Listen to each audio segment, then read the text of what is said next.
Good morning. आपके मेरे इस यूट्यूब चैनल में बहुत बहुत स्वागत है। हम आपको बता रहे थे सेंटेंस, और सेंटेंस बता रहे थे स्ट्रक्चर के आधार पर कि स्ट्रक्चर के आधार पर सेंटेंस कितने प्रकार के होते हैं। तो स्ट्रक्चर के आधार पर सेंटेंस 3 प्रकार के, कौन कौन? सिंपल सेंटेंस, कॉम्प्लेक्स सेंटेंस और कंपाउंड सेंटेंस। उसमें मैंने आपको बताया था कि सिंपल सेंटेंस किसे कहते हैं और कैसे पहचानते हैं, बड़े विस्तार में बताया गया था। आइए चलते हैं हम लोग कॉम्प्लेक्स सेंटेंस पर। आइए सबसे पहले जानते हैं कि कॉम्प्लेक्स सेंटेंस किसे कहते हैं।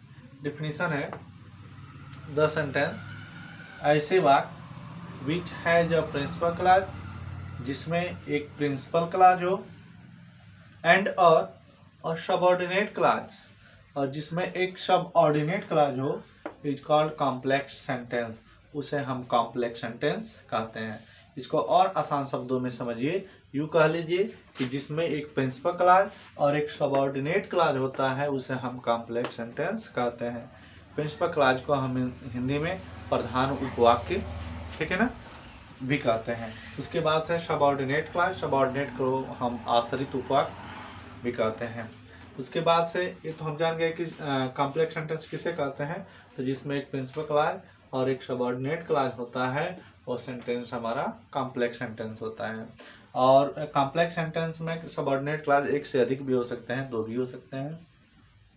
और जो कॉम्प्लेक्स सेंटेंस होता है वह हमेशा जो है सबऑर्डिनेटिंग कंजंक्शन से जुड़ा होता है। सबऑर्डिनेटिंग कंजंक्शन क्या होता है, इसको हम आपको अगले वीडियो में बताने वाले हैं, लेकिन ये जान लीजिए हम कि कॉम्प्लेक्स सेंटेंस क्या होता है। आइए इसको कुछ एग्जाम्पल से समझते हैं कि कॉम्प्लेक्स सेंटेंस क्या होता है। यहाँ देखिएगा, लिखा है if you work hard you will get success.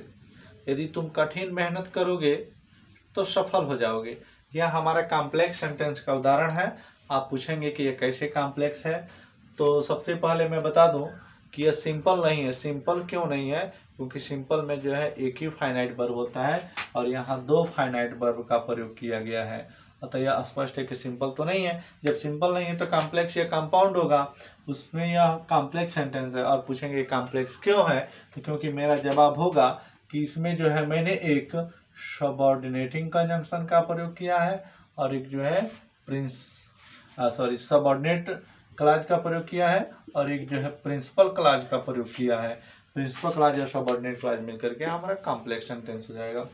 दूसरा उदाहरण है, वॉक केयरफुली, सावधानी पूर्वक चलो, लेस्ट कहीं ऐसा ना हो कि यू शुड फॉल, कहीं तुम गिर जाओ। अब आप पूछेंगे यह कॉम्प्लेक्स क्यों है, तो इसमें मैंने एक प्रिंसिपल क्लॉज का प्रयोग किया है और एक मैंने जो है यहाँ पर सबऑर्डिनेट क्लॉज का प्रयोग किया है, ठीक है ना। अब आप ऐसा ना सोचिएगा कि प्रिंसिपल क्लॉज हमेशा पहले आता है या सबऑर्डिनेट क्लॉज हमेशा पहले आता है, ऐसा नहीं है।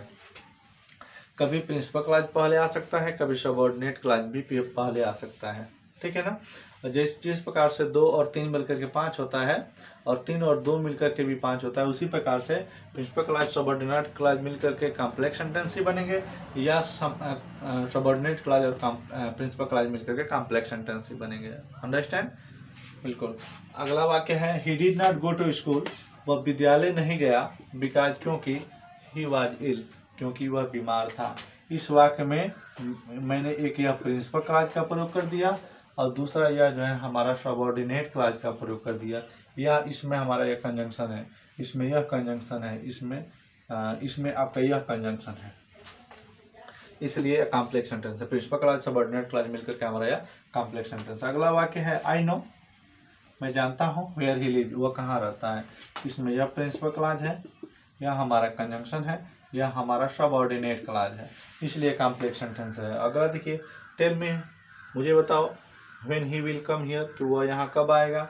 यह हमारा प्रिंसिपल क्लॉज है और यह हमारा सबऑर्डिनेट क्लॉज है, यह हमारा जो है सबऑर्डिनेटिंग कंजंक्शन है, अतः यह कॉम्प्लेक्स सेंटेंस है। उम्मीद है कि आपको यह बात समझ में आ गई होगी।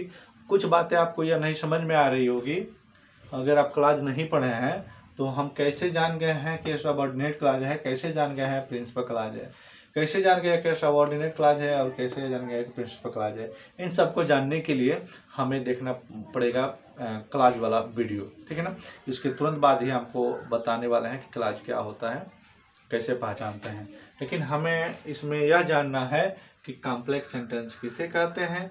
तो वैसा सेंटेंस जिसमें एक प्रिंसिपल क्लॉज और एक सबऑर्डिनेट क्लॉज होता है, उसे कॉम्प्लेक्स सेंटेंस कहते हैं। ये उसके कुछ उदाहरण हैं। अगले वीडियो में हम देखेंगे कंपाउंड सेंटेंस। बहुत बहुत धन्यवाद। लाइक्स, कमेंट और शेयर जरूर करते रहिए। Thank you.